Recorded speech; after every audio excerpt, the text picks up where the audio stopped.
BMW X7 prototype first drive review vertical bar. What took so long? The long-awaited, much discussed BMW X7 finally enters the home stretch. Barely 4 months away from the start of production, BMW brought 6 early X7 prototypes to the Spartanburg, South Carolina, plant that will build the new crossover, and invited a small group to sample the driving dynamics. Munich's other full-sized sub hopes to prove itself the lively, luxurious, and laudable answer to the question, what took so long? Company engineers said their 2 priorities were to avoid simply building a larger X5 and to ensure the husky X7 performed like a BMW. The short answer is that they succeeded on both counts. The slightly longer answer is that they might have scored better on the second count than on the first. Perhaps it was the optic distorting effects of camouflage, but the X7 did not look flagrantly larger than the X5. It wasn't until the X5 camera car sidled up to one of the X7 testers on the highway that the slight difference in bulk became apparent, at least from the rear.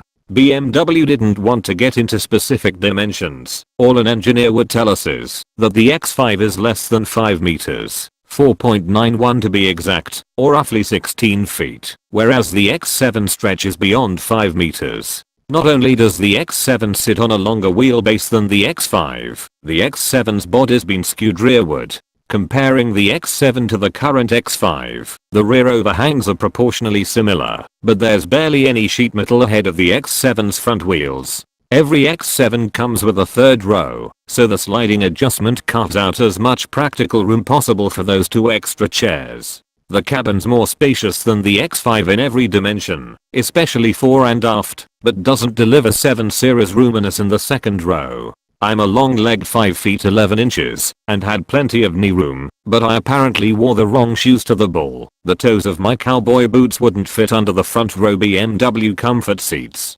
That might have been due to the seats or the messy under-seat wiring in the prototypes. We didn't hear a single complaint from colleagues, so it's likely that passengers with less rowdy footwear won't experience any issues. The X7 doesn't do manually adjusted seats. Models with a second row bench get power seat backs and bolsters, split 60/40. Flipping a switch on the seat back shoulder folds the seat back forward and hinges the seat up off the floor for access to the third row, automatically sliding the front seat forward when more room is needed. The wide rear doors and chair ballet make third row entry uncomplicated.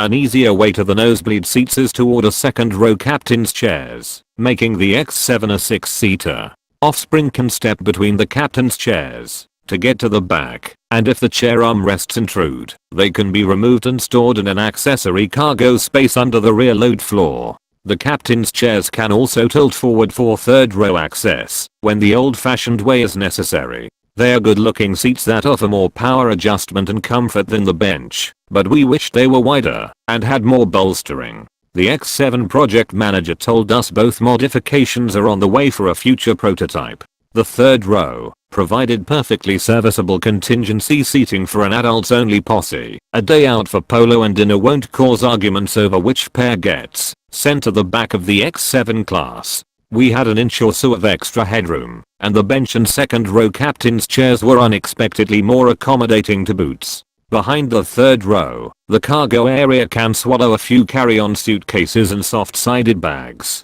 Put the third row down, and the flat floor handily holds luggage for 4 road tripping adults. Lifting the floor reveals surprisingly spacious underfloor stowage, and BMW told us there's a spare tire underneath that. Loading convenience gets a boost from a set of buttons near the hatch opening that can move both the second and third rows. Even better, the split tailgate is entirely power operated when both halves are open. Pressing a button on the upper hatch electronically closes the entire at the other end. Most of the cockpit remained under black sheets of camouflage, but we still made out BMW's new interior design. The recently teased digital dashboard faces the driver. Refined, crisp graphics look the futuristic part, making the current orange-hued analog units, which we love, by the way, seem like relics already. Designers broke the instrument panel into 3 vertical focal points, a 12.3-inch screen atop the dash and slightly canted toward the driver, a slim, elongated hexagon housing HVAC controls, and a small screen between 2 vents, and an even slimmer hexagon below with audio controls. Beneath the audio buttons, the console slopes to the center tunnel. A large pocket with a sliding cover connects the two, hiding a wireless charging area for a phone, to cup holders, and a traditional Type A USB port. The only other USB ports in the X7 need USB-C plugs. A reorganized control panel on the center tunnel groups the engine starter button, shifter, suspension mode buttons and iDrive controller into another chrome-trimmed hexagon motif. A stubby shift knob topped by a round ice ball replaces the oblong paddle. The shifter is made for resting a hand on, or, shifting, so it's surprising to see it introduced on a 3-row crossover before a sedan. Every X7 gets adaptive air suspension on both axles as standard, double wishbones all around, a redesigned 5-link system in back. Optional upgrades are BMW's integral active steering and dynamic drive active anti-roll bar system. A new toggle on the lower right of the tunnel control panel adjusts the X7's height through 5 settings, with 1.6-inch spread between them.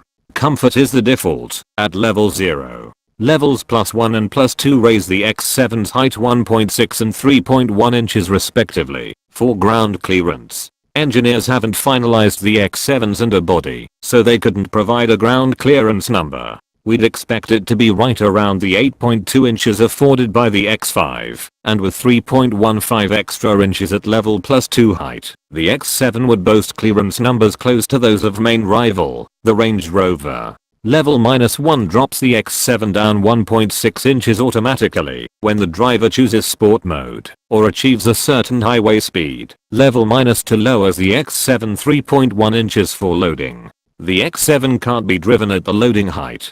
BMW will offer 20, 21 and 22-inch wheels. R6 test vehicles were fitted with either 21 or 22 inches. The 21 inches were shot in 285/45 R-rated Pirelli P0s. The 22 inches get staggered tire sizes, sacrificing a touch of comfort for looks, with R-rated Continental Premium Contact 6 size 274/40 in front, 315/35 in back. BMW brought two 3.0-liter diesels, two 3.0-liter inline 6s and two 4.4-liter V8s to test. The 6 and the 8 will get horsepower bumps over the current units, so the carmaker wouldn't talk numbers.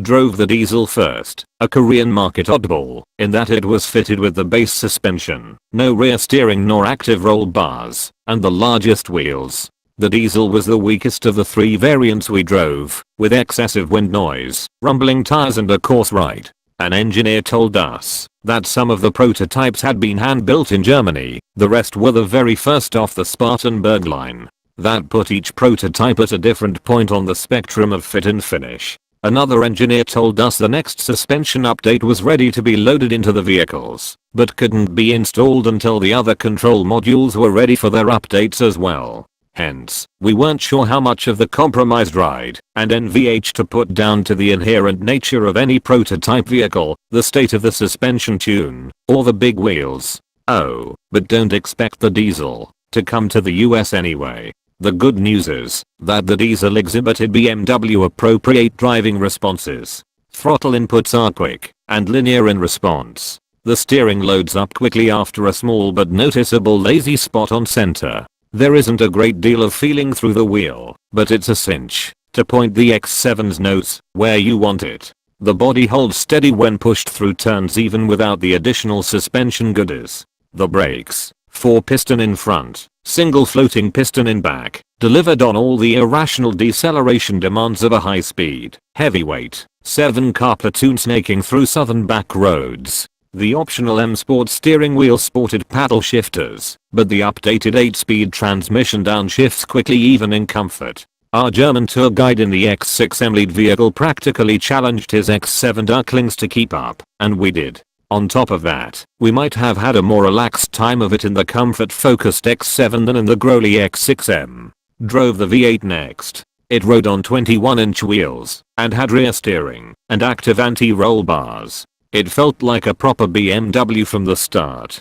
Muted wind and tire noise, excellent composure on the straights, zero roll around the bends, a constantly rumbling V8 that erupts when given the whip and serious giddy up. Active integral steering quells the slight lateral accelerations during high-speed direction changes, Subtle agitations that get exacerbated for passengers in the second and third rows. Only princesses with a profound sensitivity to peas could complain. Active integral steering also means a faster rack, about 2 1/3 turns to lock with rear steer and an impressive turning circle, about 3 turns to lock without. Sport mode downshifts a gear, tightens up the steering, throttle response, and shift timing, and stiffens the dampers. The X7's input reflexes were clearly snappier in sport, but the ride didn't move as far away from comfort as we expected. The X7 didn't put on its sprinter's cleats in sport. An engineer told us that a wider spread between the two modes is in the works. In truth, we are not sure a wider spread is necessary, unless BMW simply wants to brag. The V8 powered X7 likely weighed a little more than 5,000 pounds and already hides its weight when hustling.